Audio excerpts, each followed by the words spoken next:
मेरे YouTube channel के सभी साथियों का, मित्रों का, ज्योतिष प्रेमियों का, ज्योतिष जिज्ञासुओं का और मेरे सभी उन्हीं साथियों का जो मुझे इतना प्रोत्साहित करते हैं कि मैं फिर आपके सामने पेश हूँ कुछ नया लेकर, आपकी और हमारी भाषा यानी साधारण भाषा में। मैं ज्योतिष आचार्य एस्ट्रो आर्ट हम और हमारे ग्रह में आपके सामने हूँ।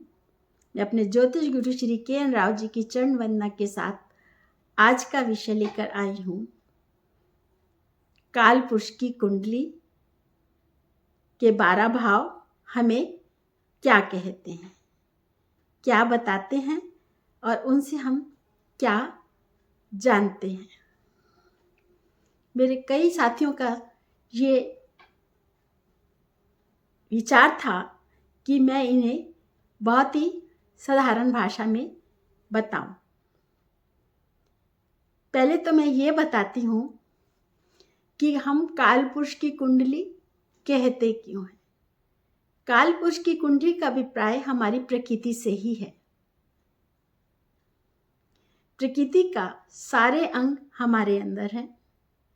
काल पुरुष की कुंडली जो है प्रकृति की एक तरह से एक रूप दिया गया है जिसमें उसका सूक्ष्म रूप हमारा जीव रूप ही है।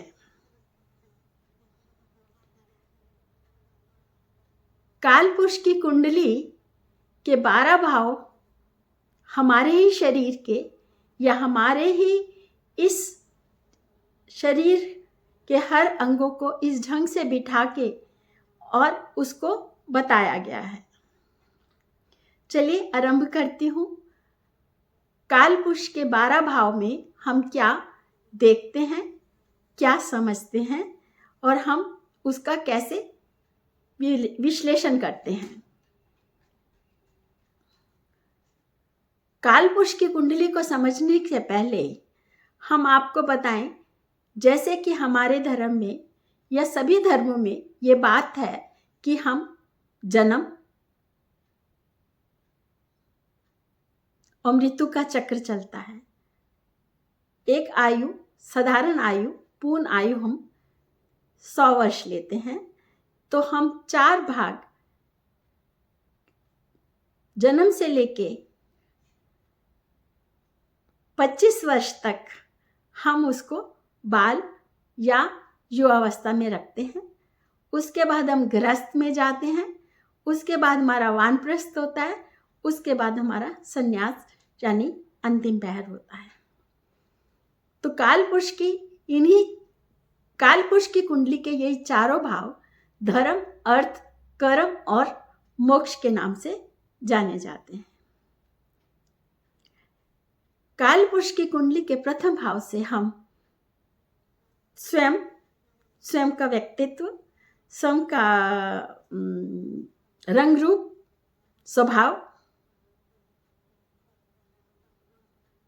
आकर्षण, बीमारी, हर फील्ड में सफलता, सब देखते हैं कि हमारा रंग रूप कैसा होगा, हम देखने में कैसे होंगे और हमारा स्वभाव क्या होगा, हम जीवन में कितने सफल रहेंगे, क्या हमारा जीवन पूरी तरह स्वस्थ और सुखी होगा, संपन्न होगा, समाज में हम कुछ स्थान पा पाएंगे। ये सब चीजें हम प्रथम भाव से देखते हैं। शारीरिक अंगों से हम यहाँ सिर को देखते हैं।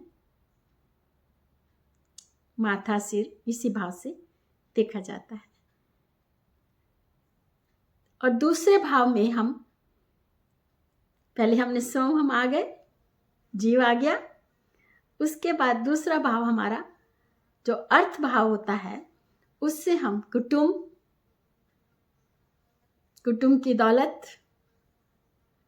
बच्चे की प्रथम शिक्षा, खान पान, फिक्स डिपॉजिट,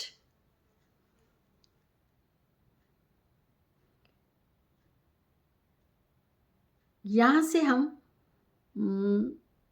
शरीर के कान, नाक, आँख और नाखून को देखते हैं। तीसरा भाव हमारा कर्म भाव, जैसे मैंने आपको पहले बताया, वहाँ से हम अपने छोटे भाई बहन, पड़ोसी, नौकर, चाकर, अपनी बोलचाल की स्किल, अध्यात्म, इसको प्रक्रम भाव भी कहा जाता है। ये मीडिया भी है, ये डॉक्यूमेंटेशन भी है, ये मीटिंग भी है, ये एजेंसीज भी है, ये टूर एंड ट्रेवल्स भी है। तीसरे भाव से हम इन चीज़ों को देखते हैं। चौथा भाव, यहाँ हम माँ को देखते हैं, मन की शांति को देखते हैं, ये सुख भाव भी कहलाता है। यहाँ अपनी भू संपदा को भी देखते हैं, ये हमारे पास कितनी ज़मीन जायदाद, लंबी गाड़ियाँ, लग्जरी गाड़ियाँ या स्मॉल गाड़ियाँ, जो भी होगा, यहाँ से हम देखते हैं। यहाँ से हम अपनी मानसिक अशांति, मतभेद भी देखते हैं। ये हमारे शरीर का छाती का भाग रहता है। तीसरे भाव से हम शोल्डर, गर्दन देखते हैं, जो मैं कहना भूल गई थी, बताना भूल गई थी, तो मैं साथ ही साथ बता रही हूँ, इसलिए मैं आगे बढ़ती हूँ। यहाँ से हम अपनी सारी संपत्ति, सुख सुविधा देने वाली संपत्ति को भी देखते हैं। पांचवा भाव हमारे पूर्व जन्मों के कर्म का होता है, पुण्य कर्मों का होता है। ये हमारे संतान भाव भी होता है, हमारी एजुकेशन होता है, ये हमारा हृदय स्थल भी होता है, या हमारा, अगर तीसरे भाव में हम हॉबीज देखते हैं तो पंचम भाव में उसको पूरा करने की डिजायर भी देखते हैं। ये यहाँ से हम एक अच्छी सोच, नॉलेज, बुद्धि, बुद्धिमता, बुद्धिमान, लॉटरी, शेयर,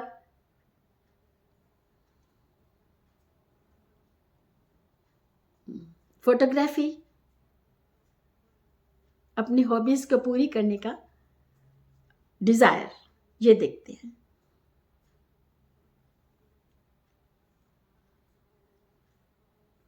हमारी संतान कैसी रहेगी, स्वस्थ होगी, लड़का होगा, लड़की होगी, या कितनी बुद्धिमान होगी, सब चीज़ें हम यहीं से देखते हैं।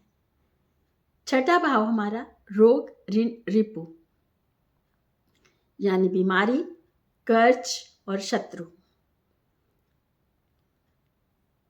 यहाँ से देखते हैं। यहीं से हम जॉब देखते हैं, यहीं से हम अनुशासन देखते हैं, यहीं से हम लेन देन का, कर्जा उतरेगा नहीं उतरेगा, बीमारी लंबी होगी छोटी होगी, और यहीं से हम बड़े बड़े लॉयर, डॉक्टर बनते हुए देखते हैं, IAS ऑफिसर। ये कंपटीशन का पार्ट भी है, कंपटीशन का भाग है, ये बैंकिंग का भी है। ये हमारा उदर, पेट, लीवर, किडनी का पार्ट, हम शरीर के पार्ट को बीमारी से यहाँ से रिलेट करते देखते हैं। सातवां भाव हमारा पार्टनरशिप, संबंध, विवाह, इसको जया भाग भी कहते हैं, जया भाव भी कहते हैं। मतलब स्त्री से स्त्री पुरुष किसी भी व्यक्ति का वैवाहिक जीवन, जीवन साथी, पार्टनर, व्यापारिक पार्टनर, सबके साथ संबंध, रिलेशनशिप। छठे भाव से हम अपने चचेरे मुसेरे भाई भी देखते हैं। तो यहाँ पर हम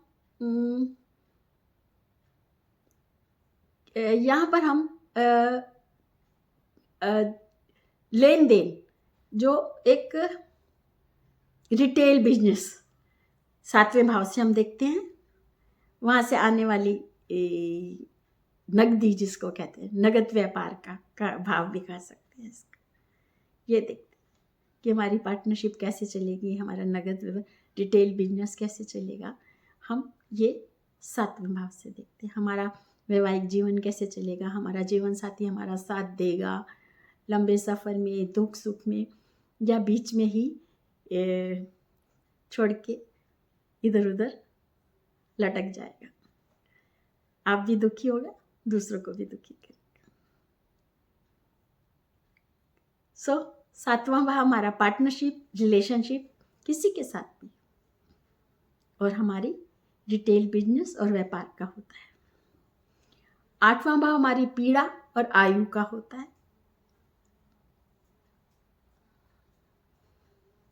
7वें से दूसरा होने के नाते ये ससुराल भी होता है कि हमें कैसा ससुराल मिलेगा, वहाँ से हमें कितना सुख मिलेगा। ये हमारी इनहेरिटेंस होती है, अर्न मनी होती है, ये हमारा LIC होता है, ये हमारा ऑडिटिंग होता है, ये फिनेंस कंपनियां होती हैं, फिनेंसर होते हैं। पीड़ा भाव भी होता है, ये हमारी सारी गूढ़ विद्याएं, ऑकल्ट साइंसेस, एस्ट्रोलॉजी, या कोई भी समुद्र की गहरी विद्या, या ज़मीन के नीचे जितनी भी विद्याएं होती हैं, आर्किटेक्चर, आप ये कह सकते हैं, जितनी भी गहन छुपी विद्याएं जिनको कह सकते हैं, सब विद्याएं हम 8वें भाव से देखते हैं। 7वां भाव हमारा एक जो हिस्सा होता है, नाभि और कमर को हम देखते हैं, और 8वें भाव से हम जनेंद्र या गुदा भाव को देखते हैं, जनेंद्र और गुदा भाव को देखते हैं। ये आयु भाव भी होता है, क्योंकि लगन से पहले भाव से 8वां भाव होता है। 9वां भाव हमारी तकदीर होता है, भाग्य होता है। यहाँ हम एक सुलझी हुई सोच, गुरु, हायर एजुकेशन, उच्च शिक्षा, विदेश यात्राएं, लंबी विदेश यात्राएं, डिस्कवरीज वाले जो होते हैं, यहाँ के 9th हाउस वाले होते हैं, डिस्कवरीज करने चले जाते हैं, खोज करने चले जाते हैं, बड़ी बड़ी खोजें करते हैं, यहाँ से देखते हैं। यहाँ से गुरु का मिलना, आश्रम, संत, साधु, सब हम 9वें भाव से देखते हैं। ये हमारे शरीर का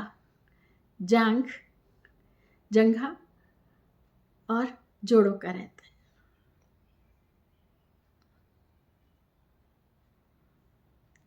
दसवां भाव हमारा पिता, हमारा प्रोफेशन,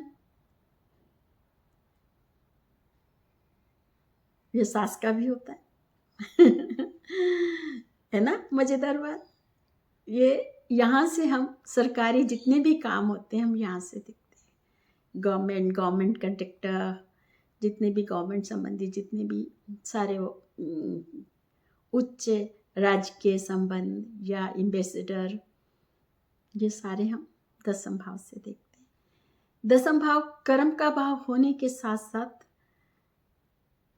तीसरा धन त्रिकोण भी है, अर्थ त्रिकोण भी है। इसीलिए पिता का स्टेटस, अपना जॉब, अपना व्यापार, अपनी इंडस्ट्रीज, इसके अलावा जो हमारे जीवन के प्रति कर्म होते हैं, वो भी हम यहीं से देखते हैं। जैसे करते हैं ना, षोडश कर्म होते हैं, जन्म से लेके मृत्यु तक के लिए, जन्म होने का, छठी का, बाल उतारने का, कान छेदन का, और अंतिम संस्कार जो होता है, ये कर्म भी हम 10वें स्थान से देखते हैं। और 11वां स्थान, ये हमारा जो 10वां जो स्थान है, हमारी ये सारी संधियों का स्थान है, जोड़ों का। सारी संधियां जितनी आती हैं, जोड़ आते हैं, ये हम यहां से देखते हैं। 11वां स्थान हमारा लाभ स्थान होता है, इच्छा पूर्ति स्थान, डिजायर पूर्ति। ये हमारी डिजायर फुलफिलमेंट का भाव भी लाभ भाव कहलाता है। हमने सारी डिजायर कर ली, कर्म कर लिया, पंचम से हमने बहुत सारे सपने देख लिए, पढ़ाई कर ली, छठे से हमने बहुत सारी नौकरी कर ली, जॉब कर लिया, यहाँ पर कहा सारी क्या कहते हैं, मुकदमेबाजी भी हो गई, लड़ाई झगड़े भी हो गए, कर्ज भी हो गया, शत्रुता भी हो गई, बीमारी भी आ गई, 7 में हमने पार्टनरशिप भी देख लिया, 8वां भी देखा, 9वें में हमने साधु संत गुरु को देखा, एक विजडम देखी, एक अच्छी सोच देखी, नॉलेज देखी, बड़ी एजुकेशन, हायर एजुकेशन ली, लंबी यात्राएं की, 10 से हमने सारे कर्म किए। अब 11वां भाव हमारी इन सब चीज़ों की पूर्ति को दिखाता है।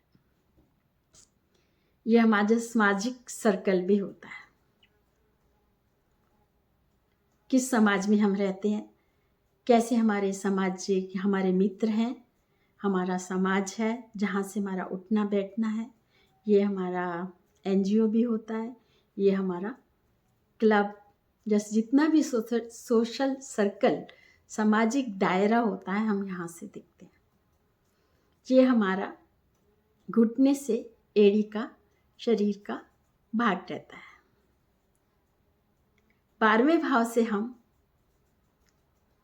खर्चे देखते हैं, या हमने डिज़ायर फुलमेंट अपनी इच्छाओं की पूर्ति देखी, डिज़ायर पूरी होती देखी। यहाँ पर हमें डिसअपॉइंटमेंट, मतलब हमारी इच्छा की पूर्ति ना होना या इच्छा अधूरी रह जाना, हम 12वें भाव से देखते हैं। यही हमारा हॉस्पिटल है, जेल का भाव है, एकांत का भाव है, अकेलेपन का भाव है। ये विदेश है, विदेशी भूमि है, यही हमारा इंपोर्ट एक्सपोर्ट बिजनेस का है। पहले ज़माने में कहते थे ना, अरे वो बाहर जा रहा है सबसे अलग होके, तब ये अकेलापन का ही। आजकल नहीं, आधुनिक युग में बड़े बच्चे खुश होके बाहर जाते हैं, घूमते हैं, सारा संसार, कहते हैं ना स्काई इज़ द लिमिट। विदेशों में नई शिक्षा, नया व्यापार। हमने 12 भाव में बताया। ये हमारे पैर, हमारे चरण, हमारी उंगलियां, सुपति, तलवा, ये हमारे इस भाव से देखा जाता है। आशा करती हूँ आपको मेरा ये विश्लेषण पसंद आया होगा। अगर आपको पसंद आए तो सब्सक्राइब कीजिए, साथ में सजेशन दीजिए कि आप और क्या जानना चाहेंगे। कोशिश करूँगी कि मैं वो आपकी प्रश्नों का उत्तर देकर आपके प्रश्नों पर खरी उतरूं। धन्यवाद। राधे राधे, राम राम। फिर मिलते हैं। मैं राज अरोड़ा आप सबका धन्यवाद करती हूँ। नमस्कार।